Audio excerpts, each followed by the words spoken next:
It is Wednesday, September 23rd, 2020, and you are tuned into DIRTRACKR Daily. I'm Justin Fiedler. Last night, we finally got to see sprint cars at Eldora in 2020 with the opening of the two-day Governor's Reign event for the All-Star Circuit of Champions. The 48-car invite field was a stacked group of the best from around the country, including Outlaws, All-Stars, regional guys, and more. Temperatures were cool last night, so speeds were up, and we saw that right away in qualifying. The track record lap in a 410 sprint car was held by Craig Delansky. He went 12:707 way back in April of 2002, but last night that lap was shattered by David Gravel. On his first lap in time trials, Gravel went 12:652 to beat the record, and then on his second lap went even faster to set the new track record at 12:599. The entire field of 48 was separated by less than 0.8 of a second when qualifying was complete, so super tight all night long. The night's heat races were won by Gravel, Joey Saldana, Sammy Swindell, Donnie Schatz, and Gio Scelzi. There was trouble for Saldana, though, as he burnt up an engine winning that heat race and was out for the rest of the night. Dylan Welch reported that Saldana's team would head back to their shop, grab a new engine, and be back in the field for tonight's racing. Rico Abreu also had issues in his heat race, and we didn't see him for the remainder of the night as well. With wins in the night's dashes, Kerry Madsen and James McFadden led the field to green. Several notable drivers started deep in the field, including Kyle Larson from 17th, Logan Schuchart from 22nd, and Brad Sweet from 19th.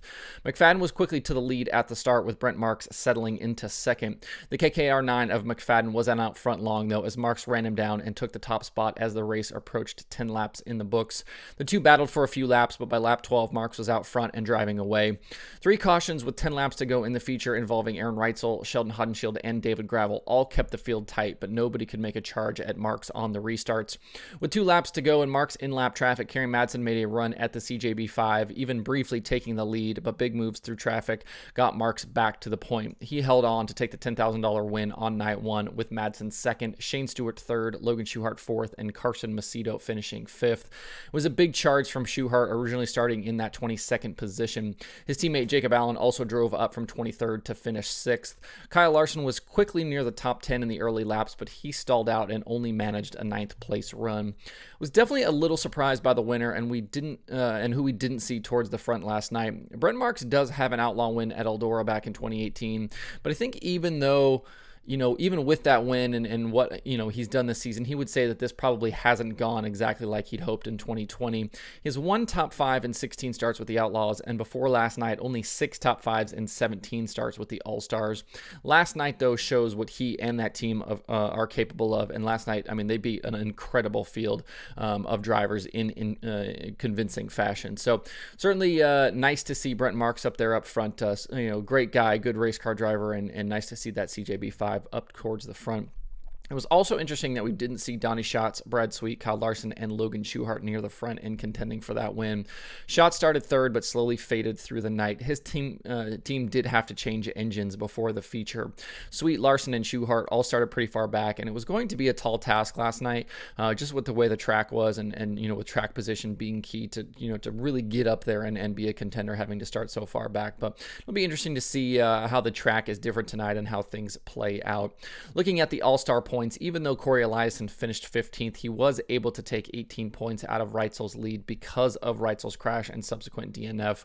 With 3 race nights left, the lead sits at 66. Eliason needs to beat Reitzel by 11 positions on average each of the 3 race nights left to tie the lead. It's going to be a pretty tall task at this point. Eliason will definitely need Reitzel to have big issues over the remaining nights to have a real shot at this championship.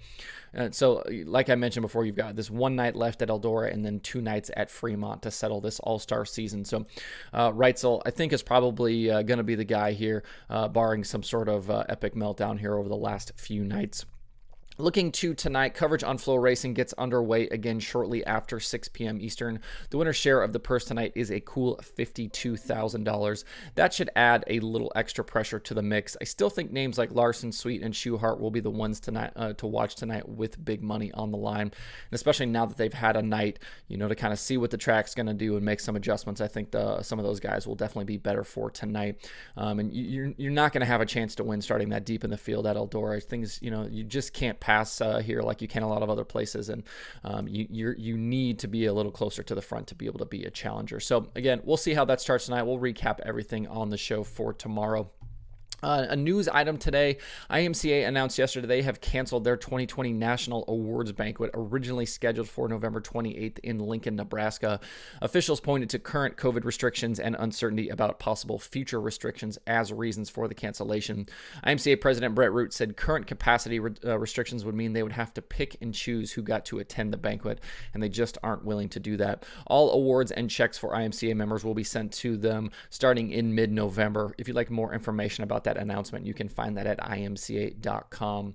There are a bunch of new podcast episodes this week across the various shows, including Brad Doty, Darren Pittman, and Sam Haferteep on Winged Nation, Kyle Ripper on Open Red, Judd Nelson on The Dirt from Knoxville, Spencer Baston and Tim Kading are guests on QuickTime, Sean Rahal on TJ Slideways, Chris Verda on Ohio Dirt, and there are new episodes of the Dirt Nerds and Wednesdays with Wayne. You can find all of these episodes at DIRTRACKR.com/podcast.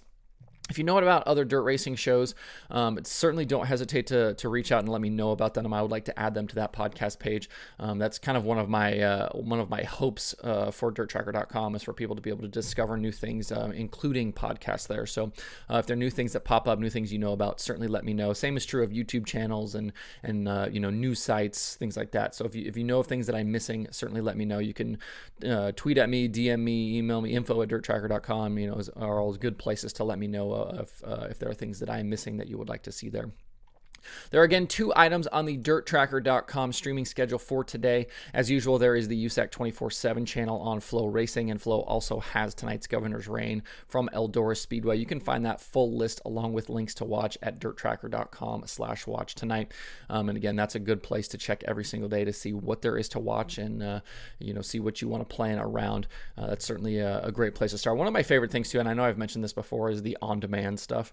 That is such a game changer for the dirt racing streaming service. Being able to go back the next day and watch that stuff, and I love the way Flow's doing it right now. They've got the heats blocked out. They've got just a feature replay. You can watch the entire night replay. Really great stuff there. Being able to kind of jump back in and watch that stuff as you want. And when you have a family, when you have a job, you can always stay up super late on weeknights or on some of these nights to be able to watch an entire program. So it's great to be able to jump back in and watch some of that stuff. So kudos to the streaming services for getting that done. That's it for the show today. Hope everybody has a good Wednesday. You can find DIRTRACKR Daily on Apple Podcasts, Spotify, Stitcher, or where you get podcasts. Please subscribe and leave a review. You can also watch the show every day on YouTube and Facebook. You can also subscribe on YouTube if you're not doing that as well. You can email the show at info@DIRTRACKR.com, and you can follow along at Facebook.com/DIRTRACKR, Twitter.com/DIRTRACKR, and the website itself, DIRTRACKR.com. You can follow me personally on Twitter at Justin_Fiedler, and you can sign up for the DIRTRACKR weekly newsletter on the site. Thanks everybody for tuning in. We'll see you tomorrow for more DIRTRACKR Daily.